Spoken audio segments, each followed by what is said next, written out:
Introduction. Inflation is an increase in price level. It results in the decline of the value of money. In this chapter, we will learn about the meaning, causes, and effects of inflation, as well as measures to control it. Meaning of inflation. Inflation is decline in purchasing power due to an increase in prices. Professor Crowther defined inflation as a state in which the value of money is falling because prices are rising. According to Professor Kemmerer, inflation means too much currency in relation to the physical volume of business being done. The above definitions establish cause and effect relationship where an increase in supply of money is the cause and rise in price level is its effect. Causes of inflation. There are two main causes of inflation: increase in demand for goods and services, decrease in the supply of goods and services. We will study each cause in detail. Increase in demand for goods and services. Demand for goods and services increases due to the following factors. 1. Increase in public and private expenditure. War, developmental policies, etc. lead to an increase in demand for goods and services in the economy. Demand for factors of production also increases due to an increase in private expenditure on investment activities. Thus, factor income rises and increases demand for consumer goods. 2. Increase in export reduces the stock of commodities available for home consumption. It creates a shortage of goods and services in the economy. So, demand exceeds the supply. 3. Reduction in taxation. When taxes are reduced, there is an increase in the purchasing power of consumers.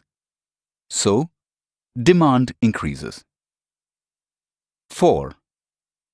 Rapid growth of population.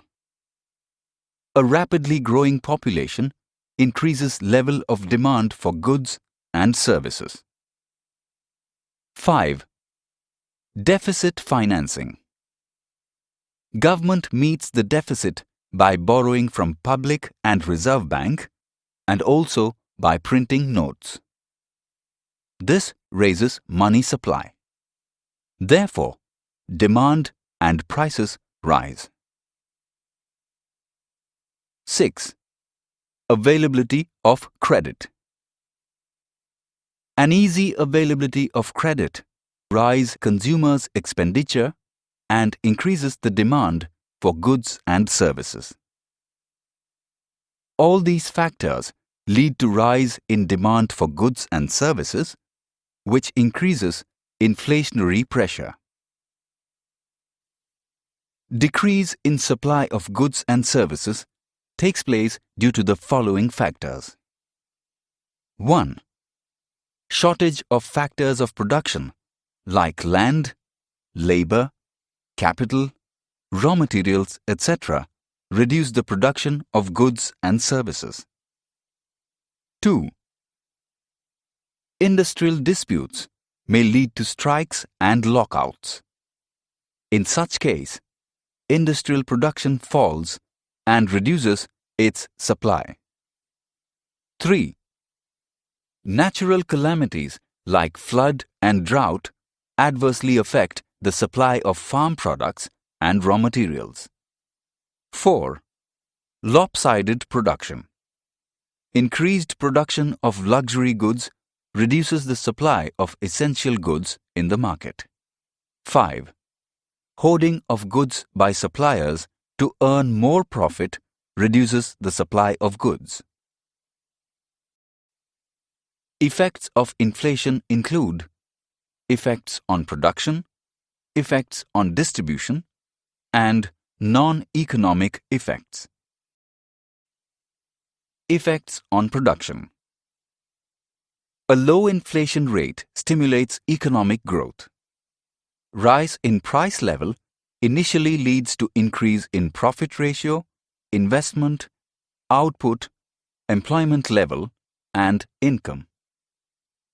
However, hyperinflation results into fall in the value of money, decline in purchasing power, reduction in saving and capital formation, discouraging entrepreneurs from taking risk involved in production, diversion of resources from the production of essential goods to luxury goods to earn profit.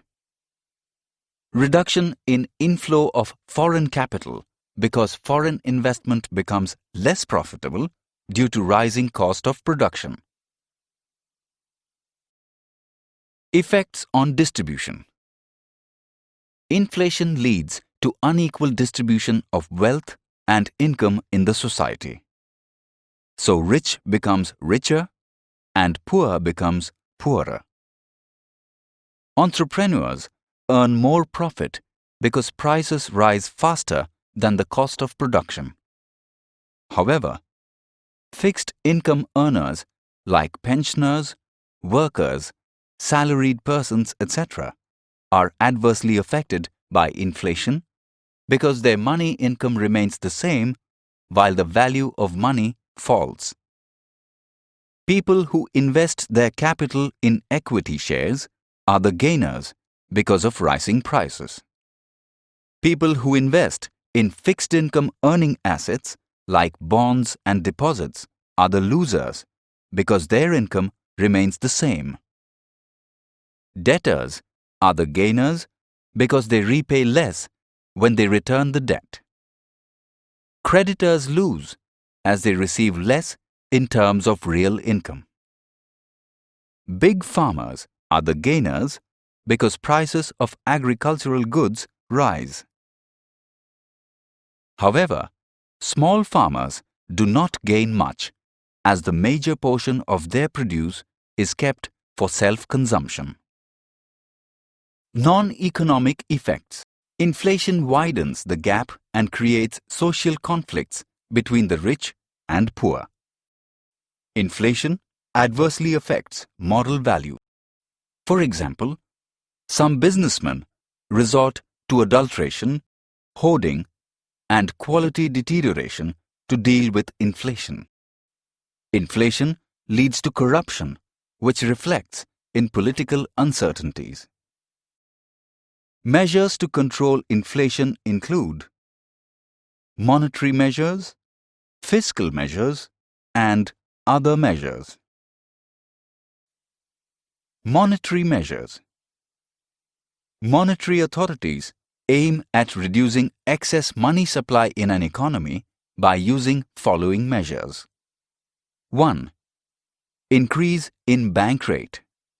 Bank rate refers to the rate of interest at which a central bank lends money to commercial banks.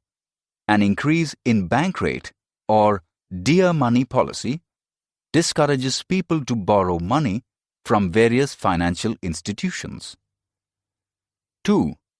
Sale of government securities in the open market by the central bank leads to a decrease in money supply in the economy.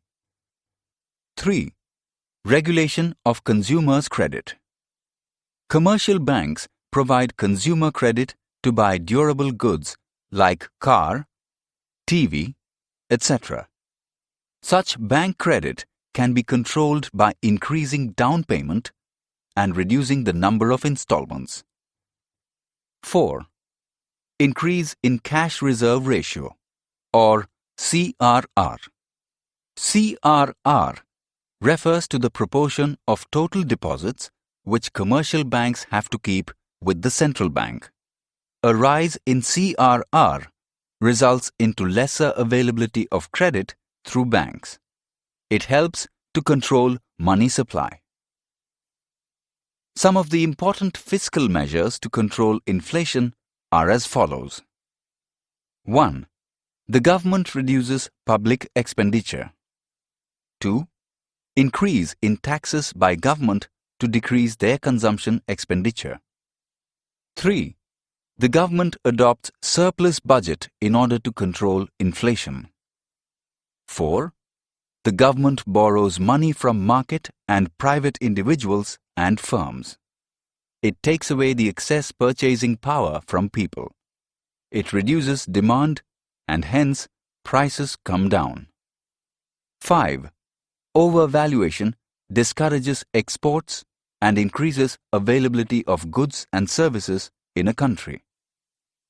Other measures include direct measures taken by government to control inflation. They are as follows. 1.